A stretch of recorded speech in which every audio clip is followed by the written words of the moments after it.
International social world media news में पटेल आज प्रहलाद देश। अमेरिका के राष्ट्रपति डोनाल्ड ट्रंप की कोशिश सफल होती दिखाई दे रही है। रूस और यूक्रेन के बीच युद्ध विराम को लेकर सहमति बनने लगी है। रूस की तरफ से युद्ध विराम के लिए कई शर्तें रखी गई हैं, लेकिन इस बीच सऊदी अरब में अमेरिका और रूस के बीच युद्ध विराम का एक प्रस्ताव तैयार हुआ है, जिसके बाद रूस यूक्रेन के बीच युद्ध विराम तय हो गया है। लेकिन यह युद्ध विराम सिर्फ ब्लैक सी के लिए हुआ है। इस पर हम करेंगे विस्तार से चर्चा, लेकिन आइए जरा उन खबरों को भी देख लें जिन पर आगे होगी बात। ट्रंप ने अमेरिका की चुनाव प्रक्रिया में शुरू की बड़े बदलाव की तैयारी। खुद के लिए एक और कार्यकाल चाहते हैं ट्रंप। अमेरिका में एक व्यक्ति को 2 बार ही चुना जा सकता है राष्ट्रपति। अमेरिका की धमकी पर ईरान का पलटवार, दिखाया मिसाइलों का अंडरग्राउंड स्टोर। खामेनेई बोले हमला हुआ तो जवाब देंगे। बलूचिस्तान खैबर पख्तूनख्वा के बाद अब पीओके में भी भड़क रहा विद्रोह, जिसके बाद पाकिस्तान की आर्मी भी मुश्किल में दिखाई दे रही है। और चलते चलते में देखेंगे आसमान से बरसती मकड़ियों को। दुनिया में वैसे तो आसमान से पानी बरसता है, लेकिन ब्राजील में आसमान से पानी की तरह मकड़ियां बरस रही हैं। सभी खबरों पर हम आगे विस्तार से करेंगे बात, लेकिन पहले एक नजर हेडलाइंस पर। पाकिस्तान में सरकार के खिलाफ बोलने वालों पर हो रही है सख्ती। एक पत्रकार का हुआ अपहरण, दूसरा गिरफ्तार। तख्ता पलट की अफवाहों के बीच शेख हसीना पर बरसे मोहम्मद यूनुस, कहा इस साल बांग्लादेश राष्ट्रीय दिवस पर सैन्य परेड नहीं। भारत ने चीन के साथ बीजिंग में की कूटनीतिक वार्ता। एलएसी के साथ शांति और सहयोग पर हुई चर्चा। बेल्जियम में है भगोड़ा मेहुल चौकसी, सरकार ने कहा इस मामले पर करीब से नजर रख रहे। रूस और यूक्रेन युद्ध में अब एक नया मोड़ आया है। पहली बार दोनों ही देशों में एक हिस्से को लेकर युद्ध विराम समझौता हो गया है। इस युद्ध विराम का ऐलान अमेरिका की तरफ से किया गया है। व्हाइट हाउस की तरफ से कहा गया है कि सऊदी अरब में यूक्रेन और रूस के प्रतिनिधिमंडलों के साथ अमेरिका के दल ने बातचीत की और इसके बाद पुतिन और जेलेंस्की ब्लैक सी में युद्ध विराम के लिए तैयार हो गए हैं।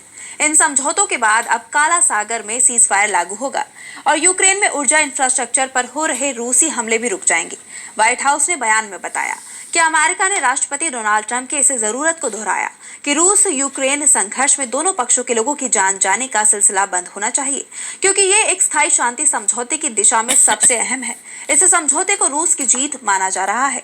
तो ये भी कहा जा रहा है कि जेलेंस्की ने मजबूरी में इस प्रस्ताव को स्वीकार किया है। जेलेंस्की पूर्ण युद्ध विराम की डिमांड कर रहे हैं, लेकिन रूसी राष्ट्रपति पुतिन ने इसके लिए कुछ शर्तें रखी हैं। इसलिए जेलेंस्की ने अपनी खींच निकालते हुए कहा कि सऊदी में जो समझौता हुआ उसके बाद यूक्रेन रूसी ऊर्जा सुविधाओं पर हमला नहीं करेगा, जबकि पुतिन हमारे यहाँ हमला करना जारी रखेंगे।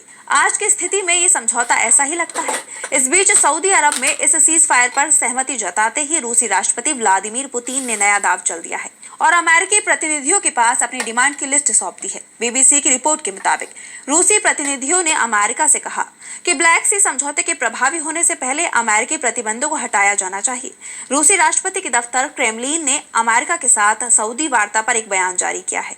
इसमें कई शर्तें लगाई गई हैं जो काला सागर समझौते से जुड़ी हुई हैं। इसमें कहा गया है कि समझौता तभी लागू होगा जब रूसी बैंकों पर से प्रतिबंध हटाए जाएंगे जो खाद्य और उर्वरकों के अंतर्राष्ट्रीय व्यापार में शामिल रहे हैं। स्विफ्ट एक नेटवर्क है जो बैंकों के बीच सुरक्षित वित्तीय लेन देन को सरल बनाता है और संदेश भेजने की सुविधा देता है। रूस की इस शर्त से साफ है कि ब्लैक सी में युद्ध विराम के प्रभावी होने से पहले उसके बैंक को खाद्य उत्पादकों और निर्यातकों, इसके साथ ही खाद्य निर्यात में शामिल बीमा कंपनियों पर से प्रतिबंध हटाए जाने चाहिए।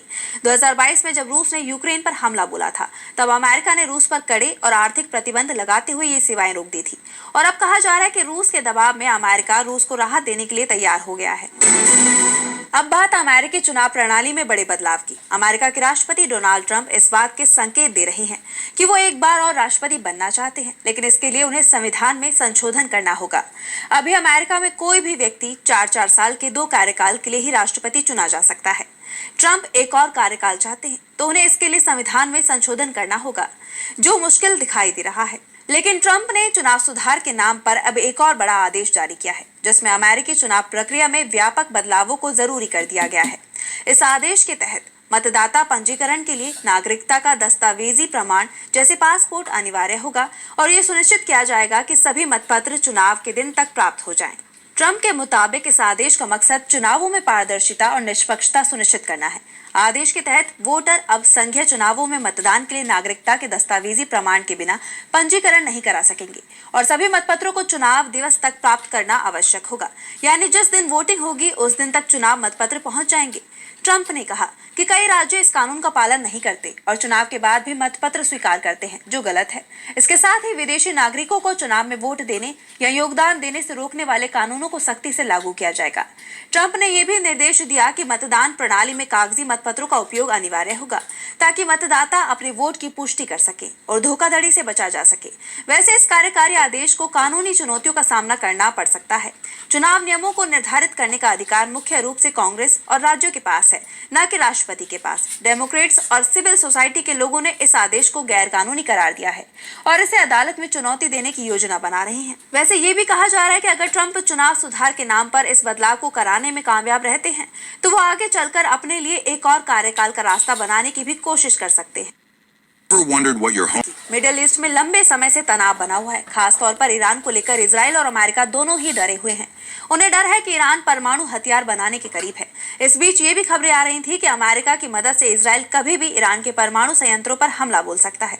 इसे लेकर ईरान की तरफ से लगातार चेतावनी भी दी जा रही थी। ईरान ने साफ कर दिया था कि वो शांति चाहता है, लेकिन उस पर हमला हुआ तो पूरी ताकत से पलटवार किया जाएगा।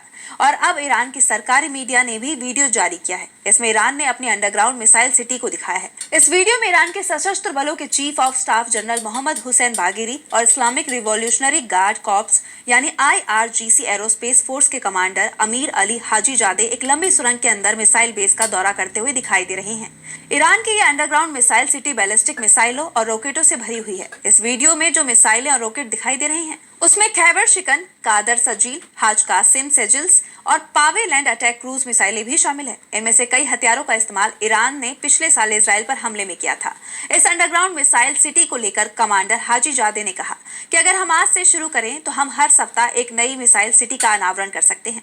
ये परियोजना अगले 2 सालों तक जारी रहेगी। ईरान कमांडर के बयान से साफ है, ईरान अपनी सैन्य क्षमताओं को लगातार मजबूत करने के लिए काम कर रहा है और अगर उस पर हमला होता है तो पूरे मिडिल ईस्ट में जबरदस्त जंग छिड़ जाएगी। अब बात पाकिस्तान की। पाकिस्तान के बलूचिस्तान और खैबर पख्तूनख्वा प्रांत में पहले ही विद्रोह के हालात बने हुए हैं। सेना के जवानों पर लगातार हमले हो रहे हैं और अब POK यानी पाकिस्तान के कब्जे वाले कश्मीर में भी कोहराम मच गया है। POK की संयुक्त अवामी एक्शन कमेटी के नेता राजा गुलाम मुस्तबा ने रावलकोट में इफ्तार डिनर के दौरान पाकिस्तानी सेना को धमकी देते हुए कहा कि अगर हम पर अत्याचार किया गया तो हम भागेंगे नहीं, बल्कि वापस पलटवार करेंगे। हमारे हमले के बाद पाकिस्तानी सेना को बलूचिस्तान की तरह शव नहीं मिलेंगे, बल्कि उन्हें मंगला डैम में शव मिलेंगे। आपको बता दें कि बलूचिस्तान में पहले से ही अशांति है और एक के बाद एक बम धमाके हो रहे हैं। वहीं मेहरंग बलूच की गिरफ्तारी के बाद से पूरे बलूचिस्तान में जबरदस्त प्रदर्शन हो रहे हैं। पाकिस्तानी प्रशासन बलूचिस्तान के विद्रोह को क्रूरता से कुचलने की कोशिश कर रहा है, जिसमें कई युवाओं की गोली मारकर जान ली जा चुकी है। क्वेटा पुलिस ने बताया है कि बलूच यकजहती समिति यानी BYC के नेता मेहरंग बलूच को आतंकवाद विरोधी अधिनियम और अन्य कानूनी प्रावधानों की कई धाराओं के तहत गिरफ्तार किया है। मेहरंग की गिरफ्तारी के बाद से बलूचिस्तान की स्थिति काफी खराब बनी हुई है। कई शहरों में दुकानें बंद हैं। आपको बता दें कि बलूचिस्तान के लोगों की मांग पाकिस्तान से अलग होकर एक नया आजाद देश बनाना है। और अब चलते चलते में बात करेंगे आसमान से बरसती मकड़ियों की। देश और दुनिया में कई अजीबोगरीब घटनाएं होती रहती हैं जो हमारी सोच से परे हैं। ऐसे में हम सभी ने आसमान से बारिश और स्नोफॉल गिरते हुए और आसमान में बिजली कड़कते हुए तो कभी ना कभी देखा ही होगा। लेकिन अगर हम आपसे ये कहें कि आसमान से सैकड़ों मकड़ियां गिर रही हैं, तो क्या आप यकीन मानेंगे? आपको ये जानकर ऐसा लग रहा होगा कि जैसे हम किसी फिल्म के दृश्य की बात कर रहे हैं, लेकिन ऐसा नहीं है। ब्राजील के मिनस गेरस राज्य के छोटे से शहर साओ थोम दास लेट्रास में एक बेहद ही हैरान करने वाला नजारा देखने को मिला है। यहाँ 8 पैरों वाले सैकड़ों जीव आसमान से बरसते हुए दिखाई दिए। ये घटना किसी हॉरर फिल्म के सीन जैसी लग रही थी। आसमान से गिरते हुए जीवों की तस्वीरें तेजी से वायरल हो रही हैं। वीडियो देखने पर लगता है कि जैसे आसमान से मकड़ियों की बारिश हो रही हो। जिसने भी इस नजारे को देखा वो हैरान रह गया। हालांकि ये वीडियो काफी पुराना बताया जा रहा है। इस तरह की घटना को लेकर विशेषज्ञों ने बताया कि आसमान से मकड़ियों का गिरना प्राकृतिक घटना है।